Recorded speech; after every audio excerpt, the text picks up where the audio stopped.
What if one act of kindness on a freezing winter morning could change 5 lives forever? He was a single father trying to hold his world together. She was a widow with twin girls and nowhere left to go. Neither of them knew that the cafe where they first met would become something more than shelter. It would become home. Before we begin this unforgettable journey of healing love and second chances, if stories like this touch your heart, consider subscribing. It's free, and it helps us keep sharing moments that matter. Now let's begin. The snow had fallen harder than anyone in Harbor Pines had expected. By noon, the roads disappeared under thick white sheets, and the pine trees surrounding Lake Wendell stood buried to their branches like soldiers frozen mid-March. Caleb Hartley leaned forward in the driver's seat of his old pickup, squinting through the windshield wipers that struggled to keep up with the storm. He wasn't supposed to be out that day. The bakery had already closed early, and most regulars knew better than to brave the roads for a loaf of bread. But Mr. Lindell, an 82-year-old retired teacher who came in every Friday, had called his voice weak, asking if Caleb had any of his cinnamon oat loaves left. The storm had crept in quicker than forecasted, and Lindell's power was already out. So Caleb went. He gripped the steering wheel tighter as the truck curved around the bend near the lake. The world outside was silent, not the peaceful kind of silence. This was thick pressing like the sky itself was holding its breath. Snow whipped sideways across the windshield. Caleb exhaled and turned down the radio. His gut twisted a feeling he trusted more than most forecasts. That's when he saw it. A minivan, barely visible through the swirling snow, just off the road, nearly swallowed by the drifts. No hazard lights, no movement. Caleb slowed to a crawl. He rolled down the window, letting the brutal air slap his face, and shouted, "Hello! Anyone in there?" No answer. He pulled over, grabbed his coat from the back seat, and stepped into the snow. The cold cut through his boots instantly. As he approached the van, his eyes adjusted to the shapes inside 2 small heads in the back, a slouched figure in the front seat. He banged on the frosted glass. The figure stirred. A woman, young, maybe mid-30s, turned toward him with wide, alert eyes. She cracked the door open a few inches, her voice hoarse and dry. "We're fine," she said quickly. "Please, we're okay." Caleb crouched beside the door. "It's 20 degrees and dropping." "You're not okay. We just needed to rest a bit," she insisted. "I didn't want to waste the gas running the engine." Her words trembled, not just from the cold. Caleb peered inside. 2 little girls, twins, maybe 5 or 6, curled under a single blanket in the back seat, their cheeks flushed red from the cold. One of them opened her eyes and looked at him dazed. "I have a cabin 5 minutes from here," he said calmly. "You'll freeze to death if you stay here." The woman hesitated, pride in her posture, fear in her eyes. Caleb recognized both he'd worn them himself once. "We won't stay long," she finally said. "Just until the storm clears." Caleb nodded. "Fine, let's go." He helped her lift the girls into the truck, wrapping his extra coat around the smallest one. Back in the driver's seat, Caleb cranked up the heater. The woman sat stiffly clutching her girls. He didn't ask questions yet. The drive to his cabin was slow and silent, broken only by the hum of the heater and the occasional sniffle from the back seat. When they arrived, Caleb helped the girls inside, while the woman lingered by the truck. She turned to him, her jaw set. "I'm Willow," she said. Finally. "These are my daughters, Maisie and Mira Caleb," he replied. "Come in. You'll catch frostbite." Inside the cabin was simple pine floors, old wood stove, mismatched mugs, lived in but warm. Willow unzipped the girls' coats and guided them to the small sofa near the fire. Caleb handed her a towel. Bathrooms down the hall. Help yourself to whatever you need." She paused, towel in hand. "Thank you. I mean it." Caleb just nodded. Later, as he poured hot water over tea bags, he watched the three of them from the kitchen. The girls had thawed enough to nestle against each other, half asleep. Willow sat nearby, back straight eyes roaming the room, like she was memorizing every exit. He brought her a mug of chamomile. She looked up, surprised. "You really don't have to?" "I know," he said gently. For a while they sat in companionable silence, broken only by the crackle of firewood. Then, in a near whisper, she said, "We've been driving for 2 days. My husband passed in August. The girls haven't slept indoors since Tuesday." Caleb didn't respond right away. He knew words, no matter how well-meaning, couldn't fix what she was carrying. But he looked at her. Really. Looked a mother alone. A woman who'd chosen to face a snowstorm rather than stay where she felt unsafe. And 2 children who hadn't asked for any of it, but bore it with quiet resilience. "You can stay as long as you need," he said simply. Willow blinked fast, her guard cracking just slightly. "Thank you," she whispered. Caleb stood and walked toward the stove to check the flame. Outside, the wind howled inside. For the first time in days, maybe weeks, there was warmth, not just from the fire, from something else, something beginning. Willow woke before the girls. For a fleeting moment, she didn't remember where she was, only that it was warm. Not the suffocating warmth of a running car in the dead of night, but something softer. Real, her eyes opened to the muted light of dawn, filtering through frosted windows, the quiet hum of the wood stove and the faint scent of coffee and pine. Then it all returned, the snow. The roadside, the man named Caleb, who'd offered them shelter without asking for anything in return. She sat up slowly on the old sofa, her back stiff from sleeping.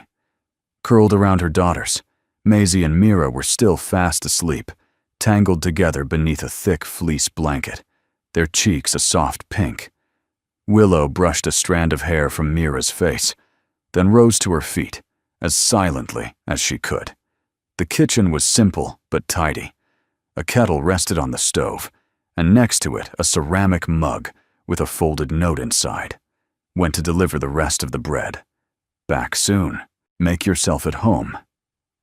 She stared at the words for a long moment.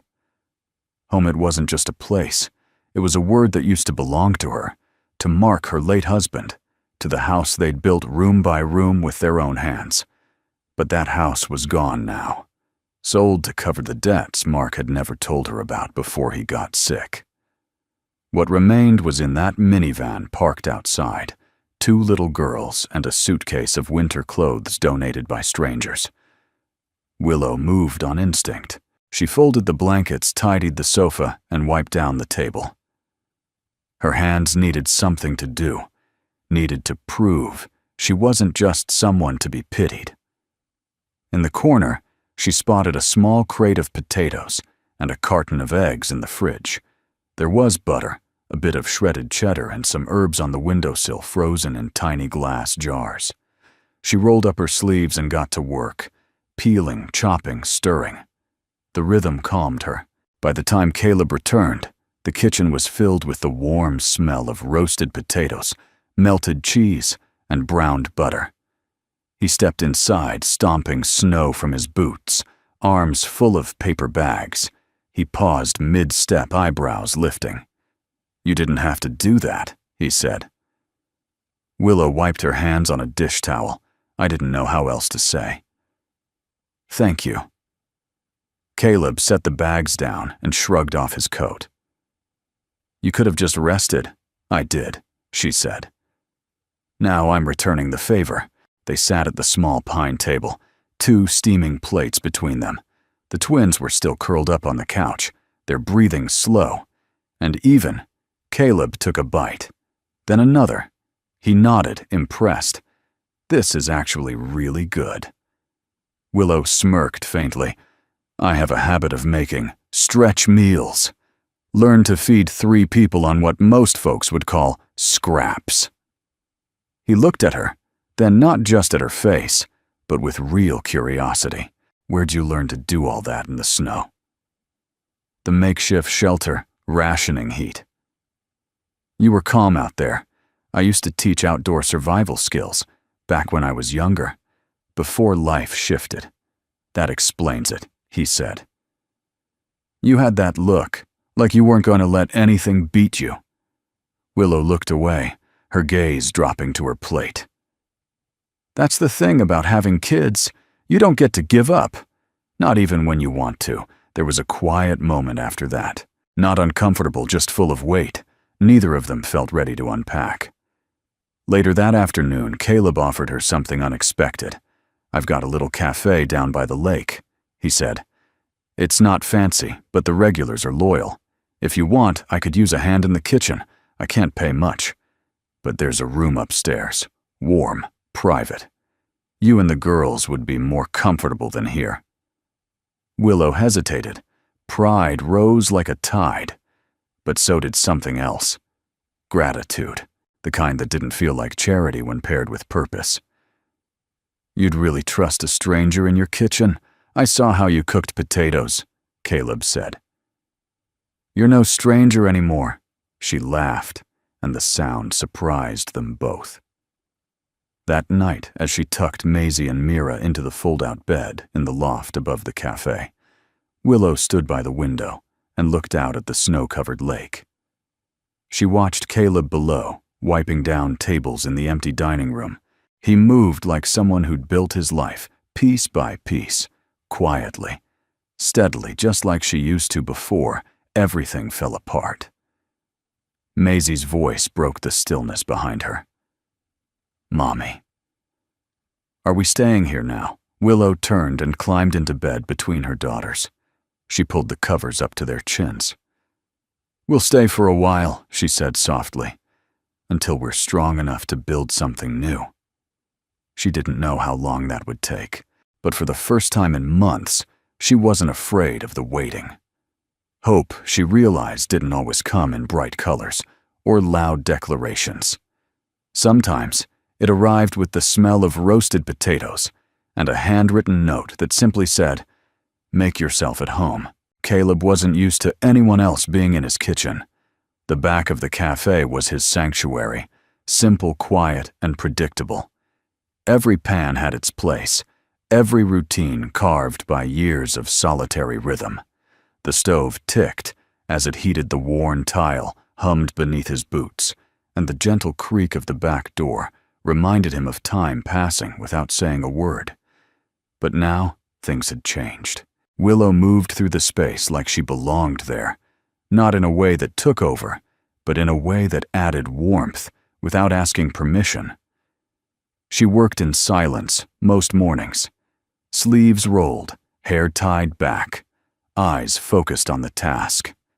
Caleb found himself watching her longer than he should, studying the ease with which she chopped herbs, folded dough, or stirred a pot until it sang with aroma.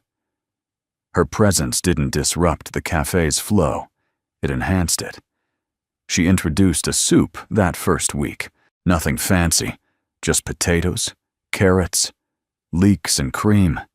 But the seasoning was something else. She called it her cold camp blend, something she used when teaching winter survival workshops.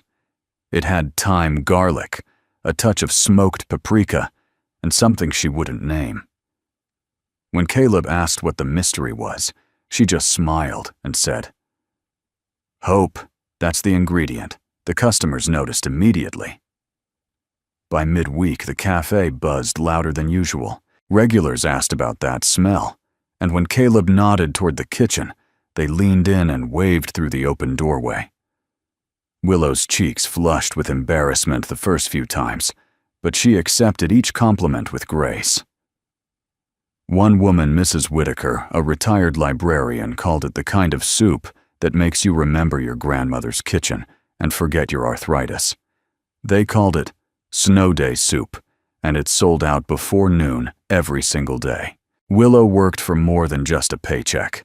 She took pride in each step, cleaning, prepping, smiling at customers, even when exhaustion hung under her eyes. Caleb paid her modestly, but she never asked for more. He began leaving tips from customers in an envelope marked for the twins, and she never touched it, but he noticed her gently placing used coats in the donation basket. Every Friday, Maisie and Mira quickly became beloved mascots of the cafe. They wore matching aprons too large for their small frames and proudly carried napkin holders from table to table. Their favorite game was pretending to take orders from stuffed animals seated on window ledges. Most of the locals played along Lila. Caleb's daughter was slower to adjust. She often sat near the register with her notebook sketching quietly, while the twins buzzed nearby. She didn't talk to them at first, but she also didn't pull away when they sat close sometimes, silently handing them crayons. One afternoon, Willow caught a glimpse of the three of them coloring the same page. It was nothing dramatic, just a shared crayon between three pairs of small hands, but it felt like watching a flower bloom through snow. That night, after the cafe closed, Caleb stayed behind to tally receipts. Willow lingered, wiping down the counters even though they were already spotless. "You don't have to stay," he said without looking up. "I know," she replied. "I don't mind." He finally set the receipts aside. "You've changed this place." Willow leaned against the counter. "It's not just me. It's the soup, remember?" He chuckled. "Maybe it's the hope." She smiled, that quiet, lopsided smile that always caught him off guard. A moment of silence passed between them, not the awkward kind, the kind that held something deeper, unspoken, but understood. Then Caleb asked, "Do you miss it?" Willow raised an eyebrow. "Miss what?" "Whatever came before this," she paused. "Sometimes, but not like people think. I don't miss the house or the plans. I miss knowing what tomorrow would look like. I miss the illusion of certainty." He nodded slowly. "Yeah, that illusion's a hard thing to give up." Their eyes met for a breath too long. Then Willow looked away, brushing her hands on her apron. "I should get the girls home," she said. Caleb opened the back door for her. The cold had softened, and the snowflakes now drifted like ash in slow motion. Before she stepped out, Willow turned and added, "I can make a new batch of soup tomorrow, maybe add barley. What do you think?" "I think," Caleb said. "You already know the answer." The next morning, a couple visited the cafe, new faces in a town where everyone knew everyone. They ordered coffee, then asked about the soup. When Caleb brought it out, the man took a bite, closed his eyes and smiled. This, he said, tastes like childhood and second chances. His wife nodded. "Do you ever host private dinners? Something quiet? Maybe just 2 tables and a light." Caleb started to shake his head. "We don't really do that." But Willow stepped forward from the kitchen. "We could," she said gently. "If it's something special." The couple exchanged a hopeful glance and handed her a card. After they left, Caleb looked at her across the room. "You don't mind going off script?" Willow shrugged. "Scripts didn't do much for me anyway." He laughed, and something in his chest shifted. Not dramatically, but like an old hinge that hadn't moved in a while, creaking open for the first time in years. Something was beginning, and this time it smelled like soup. Lila Hartley hadn't smiled in 214 days. She hadn't counted them consciously, but her father had. Caleb knew the exact number. It had started with the hospital, then the funeral. Then the silence that settled into her chest and never really left. At 11 years old, Lila had always been a quiet girl, but after her mother's death, she retreated into a silence so still it sometimes frightened Caleb. She spoke when necessary.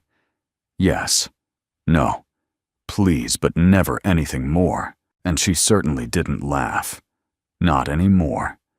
Now everything in her life was shifting again, There was Willow in the kitchen, the smell of soup instead of bacon grease, the giggling twins who didn't know the rules. Lila lived by. Even the way her father looked at things had changed. Softer. Lighter. It was all too much. Lila didn't dislike Maisie and Mira. That would have been easier. They were sweet. Too sweet. Maybe. They never touched her things. Never asked her questions. Never made fun of her drawings. And that somehow made her feel even more alone. One afternoon, Lila sat in her usual corner booth by the window with her sketchbook. She had a routine hot cocoa, 1 sugar cube, no whipped cream. Her pencil moved in gentle arcs, capturing the bare trees across the street, the light dusting of snow on the cafe's window panes. She drew the world as she saw it, muted, soft, and quiet. A pair of small feet padded over. Mira stood beside her without saying a word. In her mittened hand was a purple crayon. She slid it onto Lila's table and stepped back. Lila blinked purple, her favorite color. She hadn't told anyone that.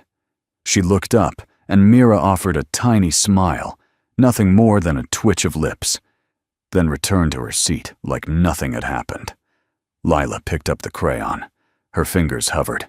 She didn't smile, but she didn't frown either. A truce had been offered, and for the first time she didn't refuse it. Willow had watched the whole exchange from the kitchen doorway.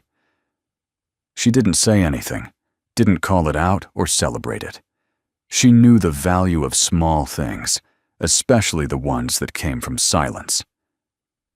That evening, after the cafe had closed and the chairs were turned up on tables, Willow found Lila still downstairs, wiping menus. "Clean. You don't have to do that, sweet pea," Willow said gently. "I don't mind," Lila replied, barely louder than a whisper. It was the first full sentence Willow had heard from her. Willow approached, slowly, hands in her apron pockets. "I used to draw too. Not as good as you, of course." Lila paused, then tilted her head just slightly. Intrigued, Willow smiled. "I used to draw, when I didn't have words for things, when I missed someone." Lila looked down. "My mom used to draw trees with me." A silence followed that line, not heavy but sacred. "She sounds like she was wonderful," Willow said. "She was," Lila replied. There was something unspoken between them. Then a thread pulled taut across the gap of loss, stretching but not breaking. Willow stepped back, giving Lila her space, and turned to tidy the counter. But Lila surprised her. She reached into her satchel, pulled out her sketchbook, and opened it to a fresh page. It showed a long wooden table, 5 chairs, a warm light hanging overhead, and 5 plates. Every detail was careful and intentional. Willow felt her throat tighten. "It's beautiful," she said, her voice almost breaking. Lila shrugged. "It's just, I don't know what it could look like." "Maybe." Willow placed a hand gently on the table. "It already does." Upstairs, Caleb stood silently in the hallway, watching through the slats in the stair railing. So he had come down to check the back door, but stopped when he saw the 2 of them, his daughter and the woman who had somehow started stitching the seams of his life back together. He didn't interrupt. He didn't speak. But he smiled, not broadly, just enough for the corners of his eyes to crease. Because for the first time in over half a year, something in his daughter's face had changed. Not joy, not yet, but the possibility of it. The next morning, the cafe opened early. Snow flurried outside. Caleb adjusted the sign. Willow stirred soup, and Maisie and Mira chased each other with sugar packets. Lila arrived quietly as always, but this time, she walked straight up to Mira and whispered something no one else could hear. Mira beamed and grabbed her hand. Willow looked over at Caleb, her eyebrows raised. "What did she say?" Willow mouthed. Caleb shrugged. If she wanted us to know, she would have said it louder.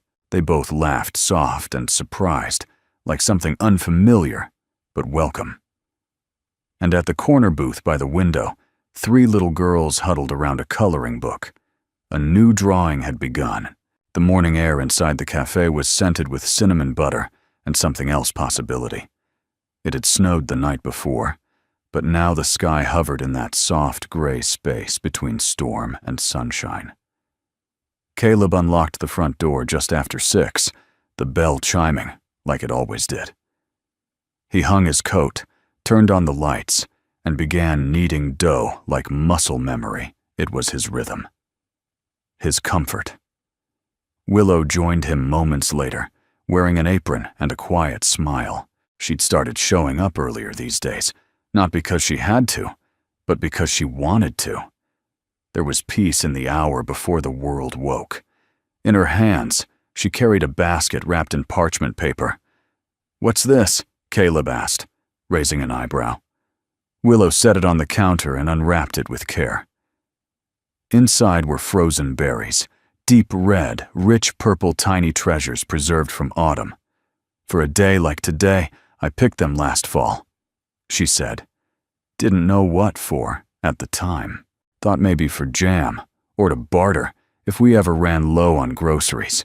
And now Willow looked up at him, a twinkle in her eyes. "Now I think they were meant for pie." Caleb leaned against the counter, arms folded. "I thought you didn't bake sweets." "I don't," she replied. "But the girls do. And this place, it needs something joyful." Caleb didn't argue. He simply handed her a mixing bowl and stepped back. Willow moved like someone who had once done this often, before grief, before survival became her only recipe. She measured flour by feel, not numbers, and folded cold butter into the dough with quick, confident fingers. She let the twins press their thumbs gently into the crust edges before it went into the oven. The girls squealed as the scent filled the air, crowding the oven window with wide eyes and whispered guesses. Blueberry Maisie guessed, blackberry Mira countered. "You'll see," Willow said, kissing the top of each head. "But it tastes best when it's shared." By mid-morning, the cafe began to stir with regulars. The usual faces appeared. Mr. Lindell with his crossword, the Bramhalls arguing over their toast order, and sweet Mrs. Whitaker, who always wore a brooch shaped like a cat. The pie emerged from the oven, golden and bubbling, a hint of berry syrup peeking through a lattice top. Caleb sliced the first piece, steam rising in delicate curls, and placed it in front of Mira. She took one bite and squealed. "It tastes like a happy snow day." Maisie nodded enthusiastically. "Can we call it twinberry pie?" Willow laughed, and Caleb wrote it on the chalkboard without hesitation. By noon, 5 customers had asked for it. By 2, they were sold out. And by closing, Caleb was already prepping more dough. But the sweetness of the day had little to do with sugar.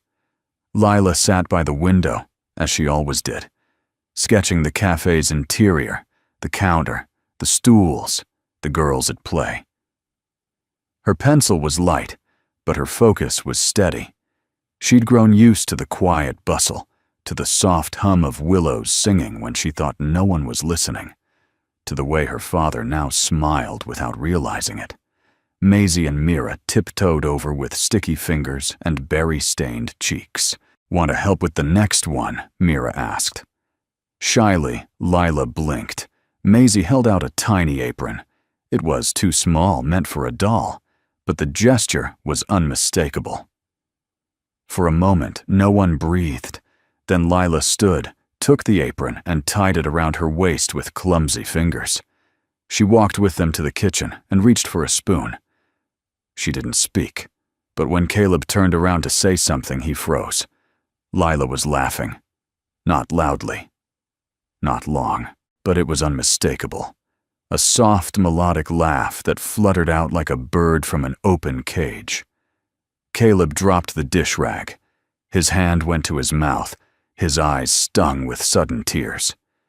He looked at Willow, who had gone completely still. Their eyes met. Neither said a word. They didn't need to. In a room that once echoed only with grief and routine, there was now something else. Joy, gentle and real. That night, after the girls had gone to sleep and the cafe lights had dimmed, Willow sat with Caleb at the small table near the window. He poured 2 cups of tea and pushed one toward her. She laughed, he said quietly. Willow nodded. She did. First time since before I know. They sat in comfortable silence, broken only by the crackling of the old radiator. Finally, Caleb said, "Do you believe in signs?" Willow tilted her head. "Sometimes. I think that pie was more than a pie." Willow smiled, tracing the rim of her mug. "I think it was an invitation." To what? To begin again. Outside, the snow was melting, just slightly, but enough to make the world glisten. Inside, 5 plates sat drying on the rack, waiting for tomorrow. The first firewood haul of the season was always more than just a chore. It was a ritual. Caleb never trusted the overpriced, shrink-wrapped bundles from the hardware store. He preferred his own stacks, split by hand, dried over months, and stacked in careful rows behind the cafe. His father had taught him how to read a log's grain, how to choose birch for clean-burning heat and oak for longevity. In a world full of uncertainty, chopping wood gave him a sense of control. That morning the skies were clear and the cafe was calm. Willow had offered to run things while he headed into the woods behind the property. "We'll be fine," she'd said, tying on her apron. "Go be your lumberjack self." Caleb smiled and threw on his canvas jacket. By mid-morning the skies had darkened. Heavy pewter clouds pressed low. Snow flurried without warning. Caleb had found a downed birch and was halfway through, cutting it into manageable sections, when his foot caught under a snow-covered root. The twist was sudden and sharp. He hit the ground with a force that rattled his ribs. Pain shot through his ankle like a lightning bolt. He gritted his teeth and reached for the nearest branch to pull himself up, but the moment he tried to stand, his leg buckled beneath him. He cursed under his breath. The forest was quiet, too quiet. He was alone. Back at the cafe, the late morning rush had tapered off. Willow moved between tables with practiced ease, refilling mugs and smiling through the chatter. But when she glanced at the clock, 11:43, and realized Caleb hadn't returned, a flicker of unease crept into her chest. He was never late. She checked her phone. No signal. She stepped out back. Snow was falling harder now, brushing the trees with icy feathers. Something wasn't right. "Lila," she said, kneeling beside the girl who was organizing sugar packets with the twins. "I need you to stay with your sisters. Keep them warm and busy, okay?" Lila nodded solemnly, her eyes wide. No fear, just understanding. Willow pressed her hands over Lila's briefly. "You're in charge until I get back." With that, she bundled into her coat, grabbed a thermos of hot tea, and headed into the woods. 10 minutes in her boots crunched through snow, layered over fallen leaves. The woods were familiar. She'd scouted them weeks ago to teach the girls how to identify pine from fir. But today, they felt different. The snow muffled all sound. The trees stood like silent sentinels. She moved quickly, eyes scanning for signs. Disturbed snow, broken branches, any trail a man might leave while dragging a hurt leg. Then footprints, uneven. Pressed deep on one side, and then there he was. Caleb sat slumped against the base of a tree. One leg stretched awkwardly, his face pale beneath the fleece collar of his coat. Snow had begun to cling to his lashes. He looked up when he heard her crunching through the underbrush. "I was starting to think I'd have to yell," he said, voice weak. You should've, Willow said, kneeling beside him.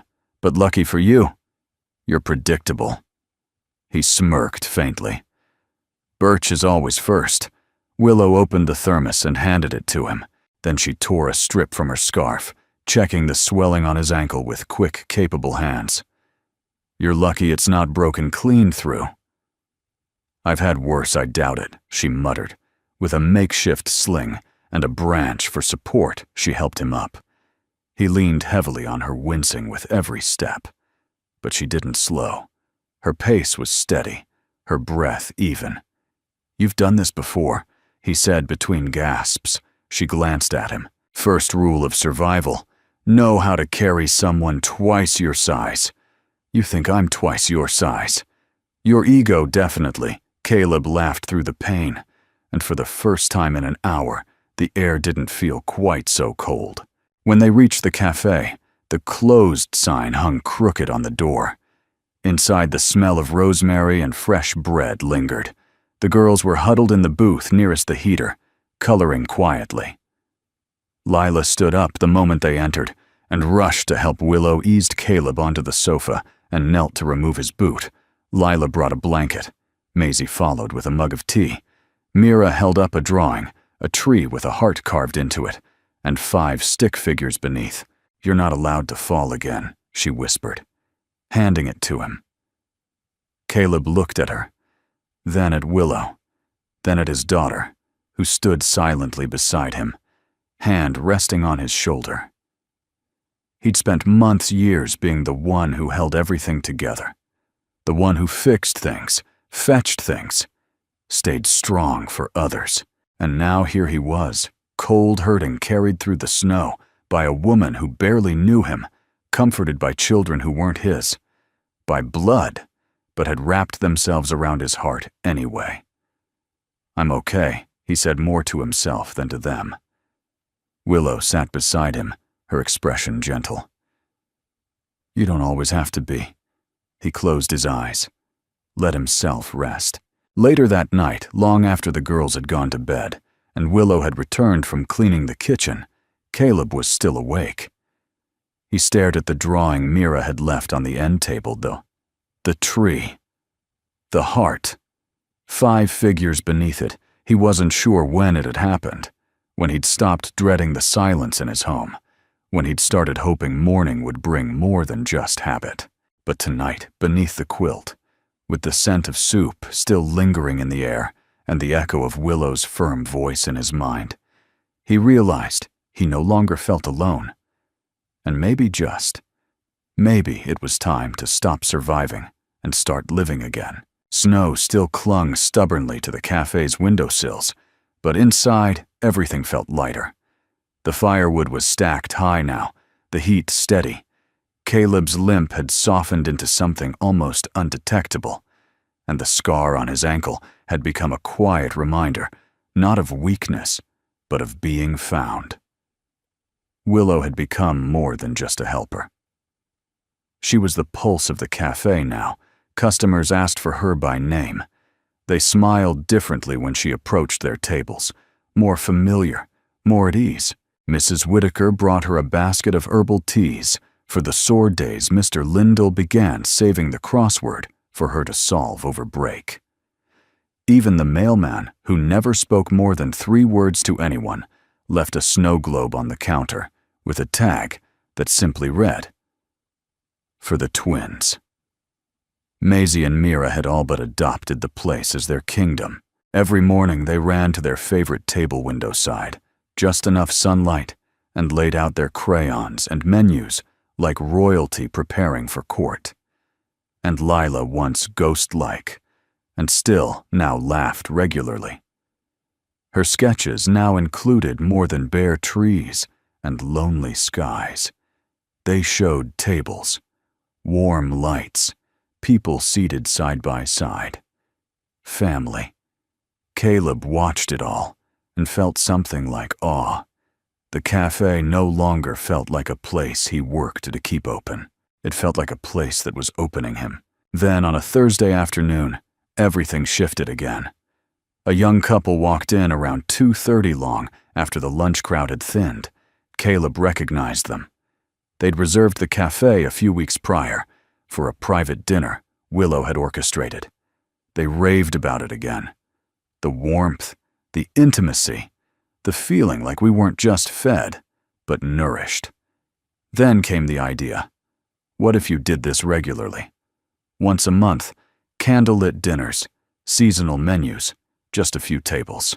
We could help promote it. Call it something like the Hearth Table. Caleb blinked. That's ambitious.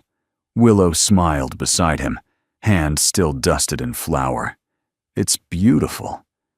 The couple left their contact info, their enthusiasm trailing out the door with them. Later that evening, Caleb stood in the back, washing pans while Willow scraped dough from a mixing bowl. "I don't know," he said. At last. "We've never been that kind of place." Willow wiped her hands, paused, then looked at him. What if it's who we're becoming? The question settled between them. Not a push, just a possibility. The second shift came the next morning. A cream-colored envelope slid through the mail slot, narrow and elegant. Willow picked it up as she was clearing the floor, her name printed in careful script on the front.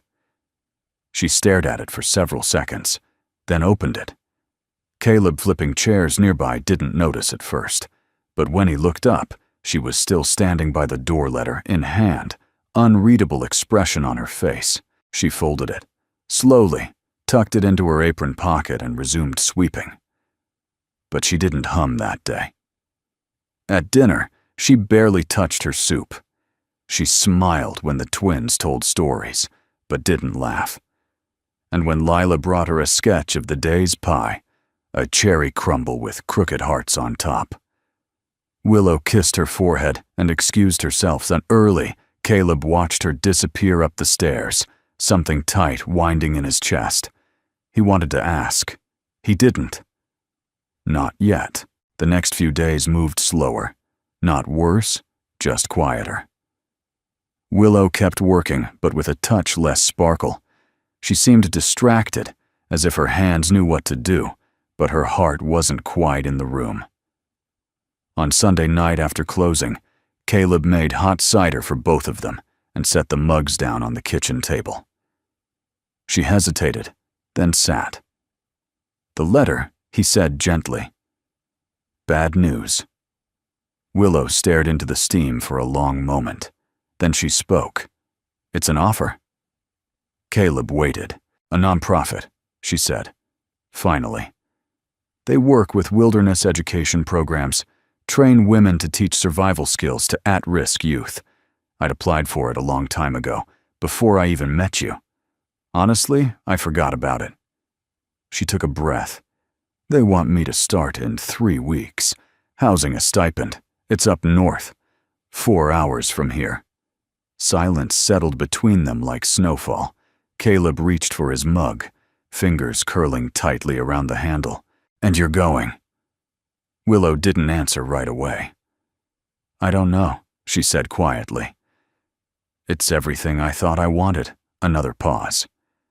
"But things have changed," he nodded, not trusting himself to speak. Across the room, Lila's drawing sat pinned to the corkboard, the one with 5 plates at a long table. 5. Not 3. Not 4. 5. Later that night, Caleb stood outside on the cafe porch, snowflakes catching in his hair. He stared out toward the frozen lake, where moonlight turned the ice into silver glass. Behind him, Willow stood in the doorway. "I didn't mean to cause trouble," she said softly. "You didn't," he replied. "You brought us peace. Maybe that's why it's so hard to think of letting you go." She stepped forward. "I'm not gone yet." He looked at her. Really looked. And for the first time since his wife died, he felt something stir that wasn't guilt or grief or fear. It was want. But love, real love, the kind worth building on, meant giving people space to choose, even if it meant choosing something else. The cafe was quiet. Not the kind of quiet Caleb had grown used to, the peaceful hush of morning before the coffee brewed, or the soft end-of-day lull when chairs were turned upside down. No, this quiet was hollow, a space where sound used to live. It was late. The dinner rush had passed hours ago. The floor was mopped, the register tallied. Upstairs, the girls were asleep. Maisie and Mira curled into each other like kittens. Lila tucked into her own corner, with a book half open on her chest. Willow's door was closed, and Caleb sat alone at the front booth, hands wrapped around a mug of lukewarm tea. The cream-colored envelope lay on the table beside him. He hadn't opened it. He didn't need to.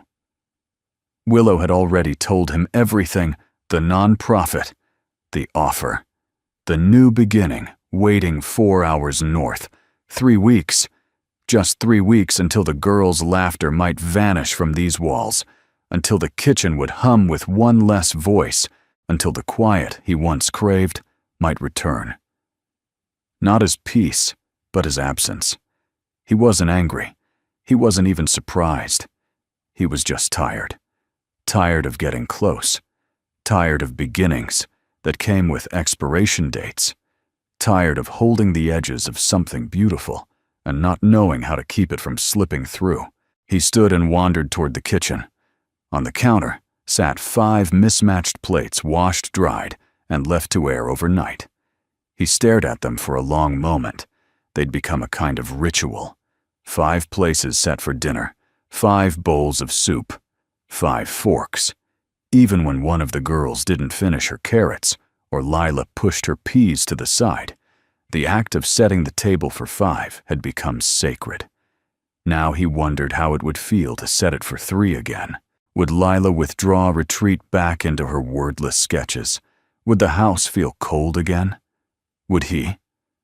Caleb reached for a piece of chalk and walked to the menu board. He wiped away the specials: twinberry pie, snow day, soup, hearth table dinner, and in their place wrote one line: "A table is never too small if love has a seat." The next morning, Willow was the first one down. She entered the cafe quietly, the way one moves through a memory. She saw the chalkboard message before she saw Caleb. Her steps paused. She didn't speak. When she brought Caleb his coffee, her fingers lingered on his a moment longer than necessary. Neither of them said the words that hung in the air. "I don't want this to end." The next few days moved like slow waves, predictable, but no less emotional for it. Willow taught the twins how to bake their favorite banana muffins. Lila drew a new picture each evening and pinned them to the cafe corkboard: snow angel soup pots. Caleb smiling at the stove. Maisie wrote a poem 4 lines long titled, "Home Smells Like Pie." But the envelope never left Willow's apron. Caleb never asked again, until one night after the cafe had closed early for the first snowfall of December, when Lila appeared at his elbow. "Are they leaving?" she asked Caleb. Looked down at his daughter, older. Somehow in that moment, her voice wasn't afraid. "Just honest, they might," he answered. "Do you want them to?" He swallowed, "More than I've wanted anything in a long time." Lila nodded, then walked toward the corkboard and added a new drawing: a table. 5 plates, 5 steaming bowls, 1 napkin with a name stitched in cursive Willow.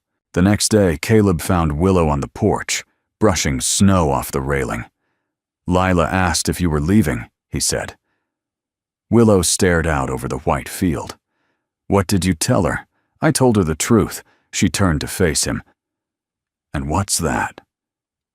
"I want you to stay," he said simply. "But I won't ask you to give up what you've earned."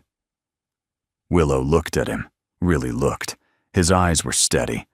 No guilt, no pressure, just truth.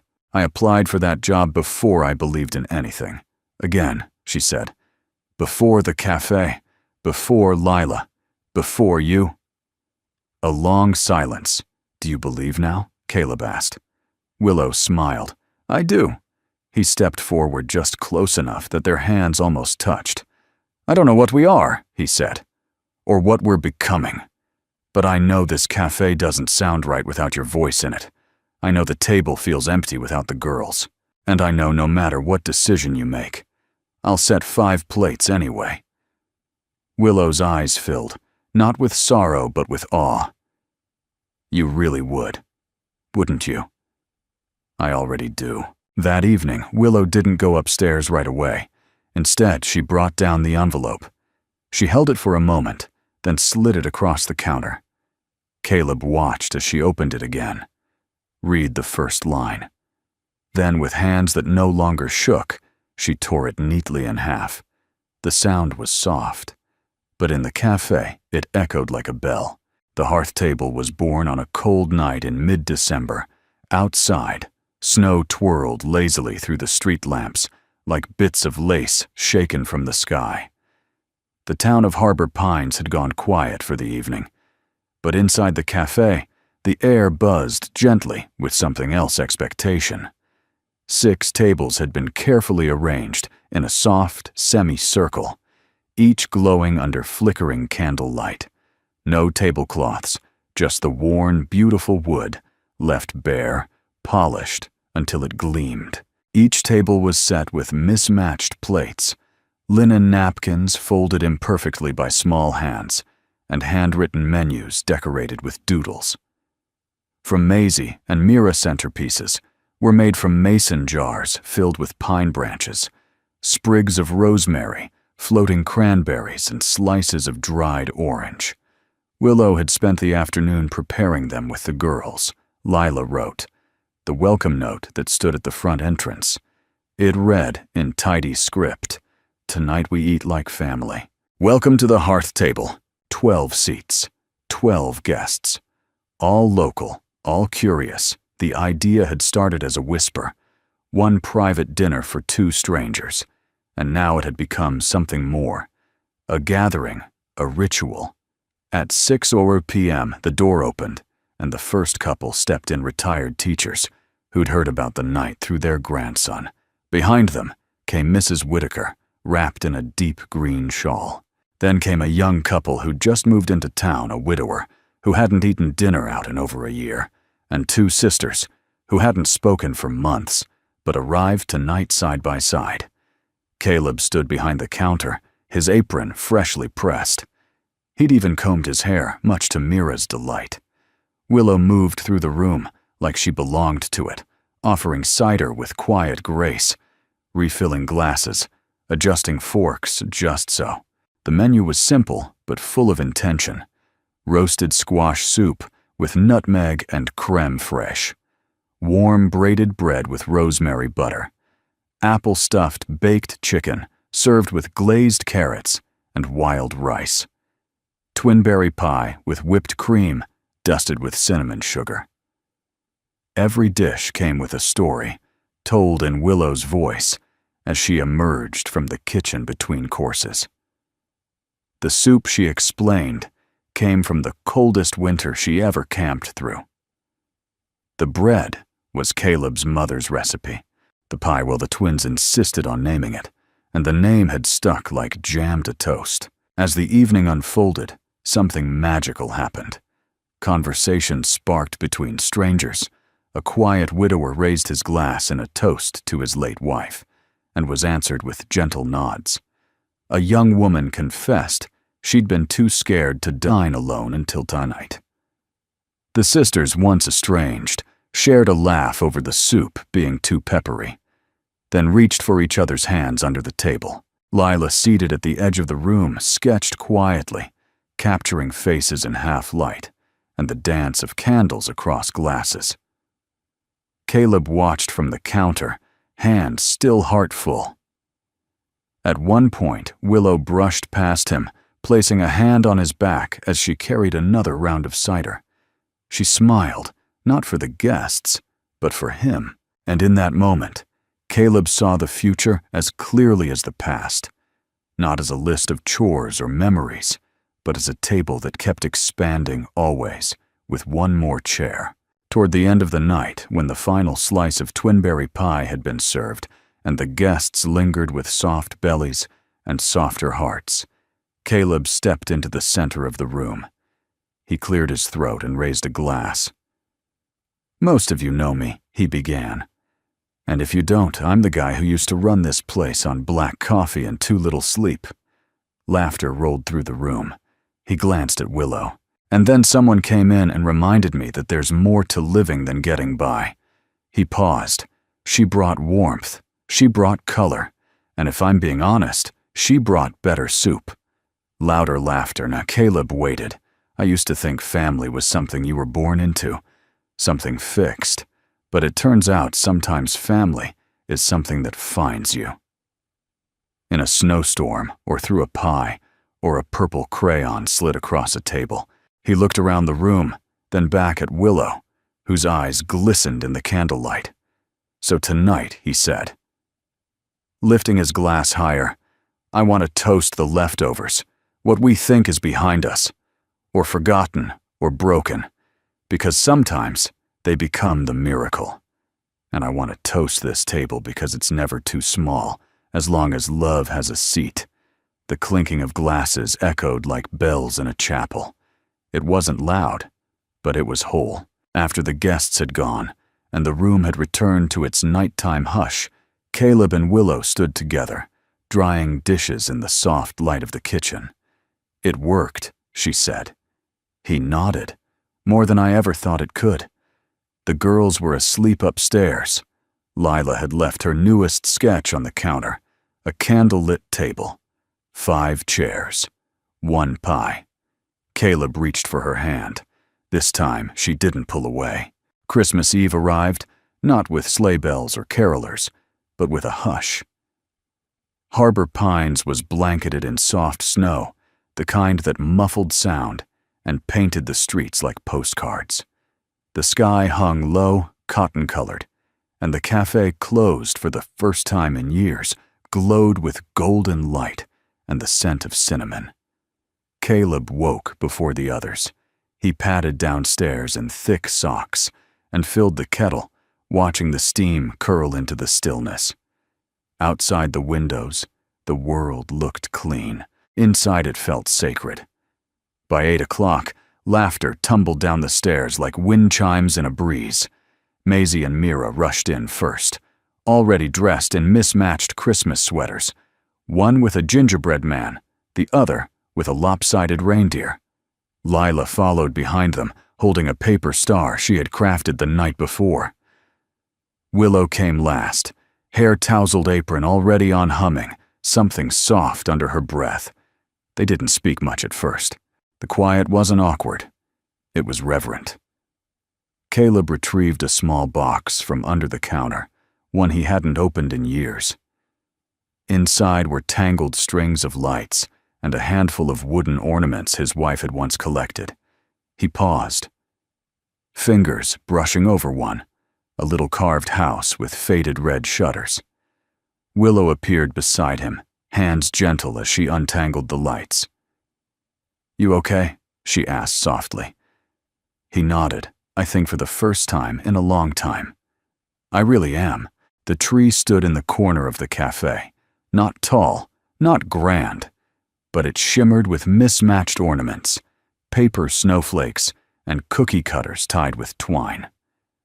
Maisie and Mira fought playfully over who got to hang the last ornament, while Lila climbed a step stool to place the paper star on top. Willow brewed cider with cloves and orange peel. The scent wrapped around the room like a warm quilt. Caleb watched it all, hands resting on his hips, heart too full to speak. There were no presents under the tree, no ribbons or shiny boxes, but there were cookies, dozens of them, shaped like stars, snowflakes, and soup bowls. Caleb raised an eyebrow when he spotted them. "Really soup bowls." Willow winked. "It's our signature dish." That afternoon, they played board games, read stories, and sang softly to old records on the cafe's dusty player. Lila even drew a portrait of everyone together, 5 small figures huddled at a long table, snow falling outside. When the sun dipped and the windows frosted again, Willow lit candles and set 5 places at the long cafe table. No customers tonight, just them. Dinner was simple, creamy mushroom soup, freshly baked bread, apple salad with pecans, comfort food, the kind that filled both stomach and soul. Before they ate, Willow folded her hands and bowed her head. "No fancy grace," she said, smiling. "Just this." She paused, for warmth, for second chances, and for the kind of love that grows quietly on them. After dinner, instead of gifts, they exchanged notes, each scribbled on folded paper, slipped across the table like secrets.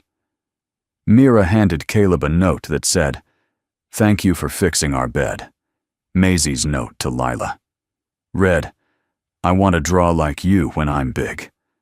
Caleb's note to Willow was shaky, scrawled on the back of an old receipt. It read, "You didn't just save us. You gave us back to ourselves." Willow's hands trembled as she opened Lila's. It read, "You brought my dad back." Her eyes filled. Caleb reached for her hand, held it tight, and didn't let go for the rest of the night. Later, after the girls had been tucked into the upstairs beds and the house had grown quiet again, Willow and Caleb stood in the dim cafe, lit only by the tree. She leaned against the counter, arms crossed, looking at him with a softness that had grown deeper each day. "I've never had a Christmas like this," she said. "Me neither," he replied. She looked at the tree, then back at him. "You miss her," he nodded every day, a pause. "But tonight," he added, "it feels like she's not gone, just folded into this, into the warmth, into you." Willow stepped closer, and into you. They didn't kiss. Not yet, but they stood shoulder to shoulder, breathing the same air, letting the silence speak, the love they weren't quite ready to say aloud. Outside, snow fell like grace. Inside, 5 empty plates sat drying on the rack. Not empty, just waiting for tomorrow. Spring didn't arrive with a shout in Harbor Pines. It arrived the way healing does quietly. And after you've stopped watching for it, the snow didn't melt. It receded. Slowly, thoughtfully. One soft drip at a time, until grass showed through, and tree limbs stretched toward a bluer sky. The lake cracked and sighed free from its long, ice-bound sleep. And at the cafe, the windows fogged with sun instead of frost. Inside, things had changed, not dramatically, but wholly. It had been 3 months since the first hearth table dinner. Every seat had been filled since strangers became regulars. Regulars became something more, neighbors, who stayed longer, who brought pies, who left notes, like, "Thank you for reminding us what food can mean." The cafe didn't just serve meals. Now, it served memories. At the heart of it all stood Caleb and Willow shoulder to shoulder in the kitchen, their rhythms seamless. She tasted before he seasoned. He reached for plates before she turned. They weren't just 2 people working together. They were 2 halves of the same breath. The girls had blossomed like the crocuses outside Maisie, and Mira were now honorary waitresses every Saturday morning, armed with clipboards and crayon menus. They wore aprons with their names stitched in red thread and introduced themselves as co-captains of the pancake shift. Lila's drawings filled the cafe walls. Caleb had framed the best ones: snowy trees, candlelit dinners, 5 figures around a long wooden table. Each picture had a caption in careful handwriting. One read, "Where we learned to laugh again." Another, "This is what love looks like." No one asked why there were 5 chairs. Everyone knew. Behind the cafe, where a patch of rough earth had once been, Willow planted a small garden, herbs, tomatoes, a line of wildflowers. The girls helped digging with plastic trowels and muddy fingers. Caleb built a bench nearby the wood, sanded smooth, the ends carved into hearts. One afternoon, as the sun warmed the back fence, and the laughter of children spilled like music across the garden. Caleb leaned against the porch railing and looked at Willow. She stood barefoot in the dirt, hair-messy hands on her hips, smiling at a crooked row of basil. "They belong here," he said. More to himself than her, Willow looked up. So Dewey Caleb stepped down and crossed to her. He took her hand, dirty nails, calloused palms, everything. And he didn't let go. "No more almosts," he whispered. Willow's eyes found his. "No," she said softly. "Only always." That evening, after the cafe had closed and the sky blushed with dusk, they gathered for dinner. Not a special occasion. Just Thursday, Willow set 5 plates, as she always did. Lila brought down her latest drawing. 3 trees in bloom, 2 smaller ones leaning into the larger, and pinned it above the register. Maisie poured cider without spilling. Mira forgot the spoons, then raced back for them, giggling all the way. They laughed. They passed bread. They clinked glasses without needing a toast. And when the meal was done, Willow lit a candle and placed it in the window. Not for show, not for customers, but because it's what you do when someone might be looking for a sign they're not alone. Later, as the girls brushed their teeth and Lila flipped through a library book in bed, Caleb stood at the front of the cafe, the night pressing soft against the glass. He reached for the sign. He almost flipped it to closed. But something inside him paused. Instead, he turned it gently around. The side no one ever used. It read, "Welcome home. We'd love to know where in the world are you watching from today. Whether you're curled up on a quiet porch in Montana or sipping tea in a city apartment, your presence here means more than you know. And if this story speaks to your heart, feel free to subscribe. Not out of habit, but because you believe like we do. That kindness still matters. Thank you for spending these moments with us. From our little storytelling corner to yours, we're truly grateful you're here.